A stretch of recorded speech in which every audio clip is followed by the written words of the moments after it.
हैं बीकेएम खबर।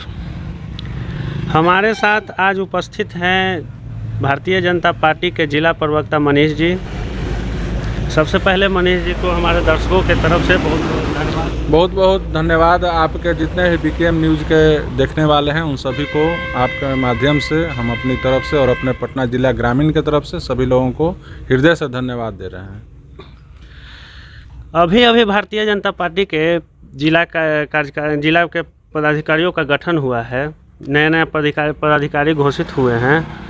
आपको क्या लगता है कि आरजेडी जदयू का जो अभी तत्कालीन सरकार है उसके खिलाफ जो सम्राट चौधरी के नेतृत्व में जो लड़ाई लड़ा जा रहा है, प्रदेश के घोषणा हुआ है, क्या आप उनके खिलाफ लड़ाई में पूरी तरह सक्षम तरीके से लड़ सकेंगे? देखिए, आदरणीय हम लोगों के प्रदेश अध्यक्ष सम्राट चौधरी जी जिस तरह से एकदम ऊर्जावान 80% नए लोगों को लाए हैं और 20% ही पुराने लोग हैं, तो और इतना अच्छा सब जातीय समीकरण को साध कर जो उन्होंने प्रदेश की नई कमेटी को घोषणा की है, हम लोग आपके माध्यम से बता दें कि पूरी तरह से संतुष्ट हैं कि इस बार हम लोगों की एनडीए की सरकार बनेगी और हम लोगों के सामने, इस नई टीम के सामने और हमारे जो नेतृत्व है उन लोगों के सामने महागठबंधन कहीं टिकने वाला नहीं है। उनका कोई इकबाल ही नहीं है इस सरकार का। वर्तमान सरकार का इकबाल ख़त्म हो गया। और जिस सरकार, देखिए, हम लोगों को धर्म के साथ चलने वाले हम लोग हैं। हमारे यहाँ कहा जाता है, रामचरितमानस में भी बाबा कह के गए हैं कि जहाँ सुमति तहाँ संपत्ति नाना, जहाँ विपत्ति तहाँ, जहाँ कुमति तहाँ विपत्ति निधाना।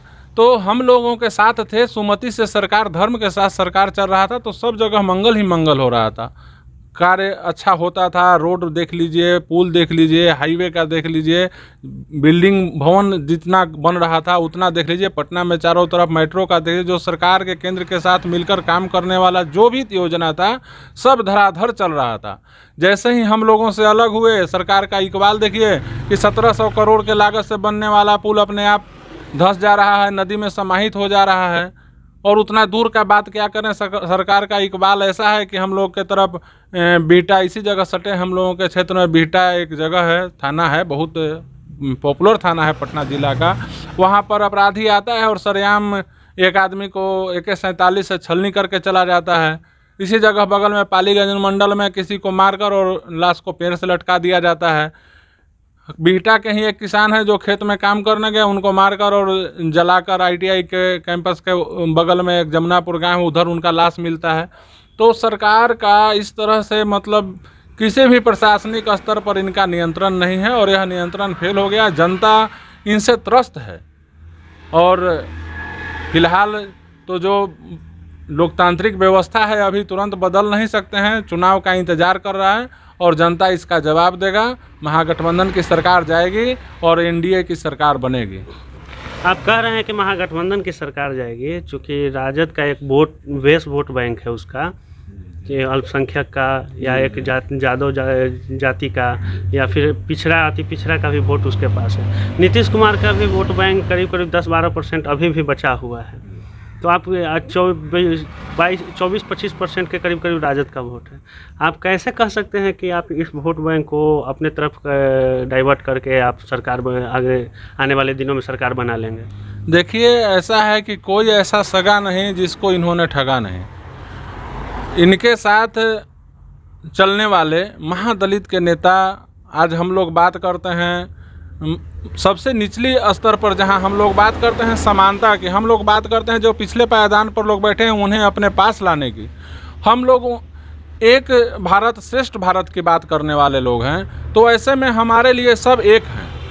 और जिस तरह से हमारे यहाँ बिहार में एक मुख्यमंत्री बनाए गए थे जीतन राम मांझी जी, उनके साथ देख लीजिए उन्होंने क्या किया। महादलित का नेता जीतन राम मांझी जी के साथ क्या किया, उपेंद्र कुशवाहा जी के साथ क्या किया गया, विकासशील पार्टी के मुकेश साहनी के साथ क्या किया गया। कोई भी अब उनके साथ वैसे लोग नहीं हैं। और जहाँ तक पिछड़ा अति पिछड़ा का बात करते हैं, तो अपराधी का मानसिकता इतना बढ़ा हुआ है, अपराधियों का मनोबल इतना बढ़ा हुआ है कि वो नहीं यादव जी चिन्ह रहे हैं, न ही पिछड़ी समाज या कुशवाहा चिन्ह रहे हैं, न भूमिहार चिन्ह रहे हैं, न राजपूत चिन्ह रहे हैं। अपराधियों का कार्य है अपराध करना, और वो दिन रात अपराध कर रहे हैं। जो हम पालीगंज का उदाहरण दिए उसमें कुशवाहा समाज के ही थे जिनको मारकर और उनको पेड़ से लटका दिया गया। तो बताइए कि जब इस तरह का हाल हो रहा है तो किस आधार पर लोग सरकार के साथ जाएंगे? किस आधार पर नीतीश कुमार बात करते हैं कि हम यहाँ पर जीत सकते हैं?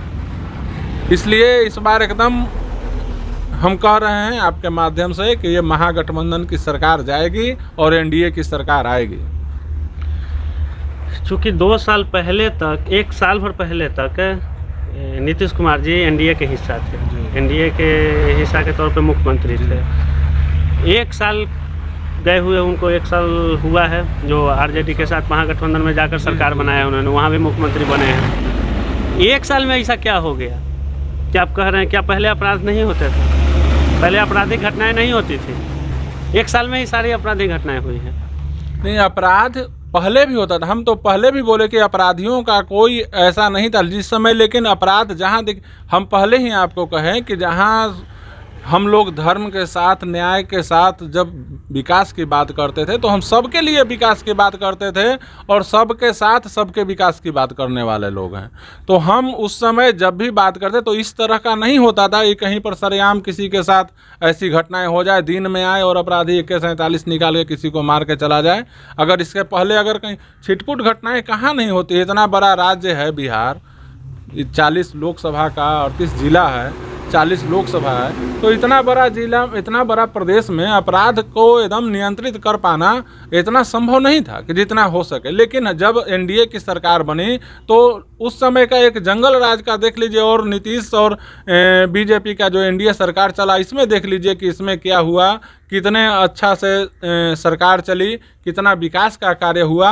यह तो आकलन उस समय 90 के और उस समय का दौर को देख के याद कर सकते हैं कि उस समय क्या स्थिति था और आज का क्या स्थिति है। और अब जो साल भर के बाद जब हम कहे कि जब हम लोग साथ थे तो हम लोग समानता की बात करते थे, सब अपराधी कोई भी हो उसके साथ भेदभाव नहीं करते थे। आज सत्ता से पोषित अपराधी हैं जो ऐसा अपराध कर रहे हैं, तो इसलिए यह ज़्यादा हो गया कि जब सत्ता से पोषित अपराधी हैं तो दिन रात अपराध करेंगे। उनको कोई डर नहीं है, अब प्रशासन का उनको डर नहीं है, उनको नेतृत्व का कोई डर नहीं है कि कोई हमें कुछ कर सकता है। तो ऐसे अपराधी आते हैं। उस समय उनका मनोबल नहीं था इतना, उनको सत्ता से संरक्षण नहीं मिलता था, इसलिए अपराध कम था। और आज सत्ता से संरक्षण प्राप्त अपराधी हैं तो उनको मनोबल बढ़ा हुआ है, जहाँ चाहे वहाँ कुछ भी कर सकते हैं। अच्छा, मैं ये पूछना चाहता हूँ कि आप बोल रहे हैं कि सदन से सड़क तक आप संघर्ष करने के लिए तैयार हैं। अभी कुछ दिन पहले हाल की घटना में कटिहार की घटना हुआ, उससे पहले तो आपका ही रैली था जिसमें पुलिस के द्वारा बर्बरतापूर्वक लाठीचार्ज किया गया। उसके बाद कटिहार की घटना हुई जिसपे बिजली के लिए आंदोलन हो रहा था, वहाँ पे गोली मार दिया गया सरेआम। लेकिन फिर भी बीजेपी कहीं ऐसा नहीं है कि पिछड़ जा रही है जिसके कारण कुछ करने में, नीतीश सरकार को घेरने में पिछड़ जा रहा है। देखिए, हम पहले भी बोले कि सत्ता से पोषित में नीतीश सरकार को घेरने में पिछड़ जा रहा है। देखिए, हम पहले भी बोले कि सत्ता से पोषित जो लोग हैं, अपराध करने वाले लोग हैं, तो वो तो सत्ता से पोषित हैं, अपराध करेंगे। आप अभी भी पहले भी आपसे कहे हैं कि अपराधी कोई को नहीं देख रहा है। वहाँ पर जो कटिहार का जो घटना हुआ, जो कह रहे हैं बिजली के लिए जो लोग रैली निकाले, वो मतलब मुस्लिम समाज के लोग थे, उनके ऊपर प्रशासन द्वारा किया गया हमला था जिसमें 2-3 लोग मारे गए हैं। हमारे यहाँ का जो रैली हो रहा था, प्रदर्शन हो रहा था शिक्षकों के पानी पेयजल समस्या के लिए, जो धरना प्रदर्शन का कार्यक्रम था, उसमें प्रशासन द्वारा मारकर और जहानाबाद के कार्यकर्ता को मौत के घाट उतार दिया गया। तो यह हम पहले भी कहें और अब भी कह रहे हैं कि सत्ता से पोषित जो लोग अपराध के मनोवृत्ति पाल लिए मन में, तो ऐसे लोग तो कहीं कुछ कर सकते हैं। और अपराधी का कोई चेहरा, कोई चरित्र और कोई जात नहीं होता है। अपराधी है वो अपराध करेगा, लेकिन अब सत्ता का संरक्षण प्राप्त है तो वो खुलेआम अपराध कर रहा है। ये जो पदाधिकारियों की घोषणा हुई, तो फिर भी भारतीय जनता पार्टी के द्वारा आगे का कोई कार्यक्रम निर्धारित किया गया होगा, वो हमारे दर्शकों को बताएं। देखिए, हम लोग अभी फ़िलहाल में तो देश की इतनी बड़ी लोकतांत्रिक व्यवस्था में इतना बड़ा पर्व है, हम लोगों का आज़ादी का महापर्व। 15 अगस्त को देश का आज़ादी का जश्न मनाया जाता है, लेकिन उससे पहले भी एक घटना हुई 14 अगस्त को, जो हमारे देश को 2 भागों में बांट दिया गया सत्ता सुख के लिए। सत्ता के सुख के लिए, प्रधानमंत्री के पद के लिए, और देश का विभाजन हो गया। और उस विभाजन का विभीषिका ऐसा था कि लाखों की संख्या में हमारे भाइयों को मारकर, और किन्हीं का तो लाश मिला और किन्हीं का लाश नहीं मिला, ऐसे हजारों परिवार होंगे जो उनका परिवार उनका अंत्येष्टि तक नहीं कर पाया। ऐसा विभीषिका हुआ 14 अगस्त के, कि 14 अगस्त हमारे देश का बंटवारा का वो काला दिन जो कोई भारतीय नहीं भूल सकता है।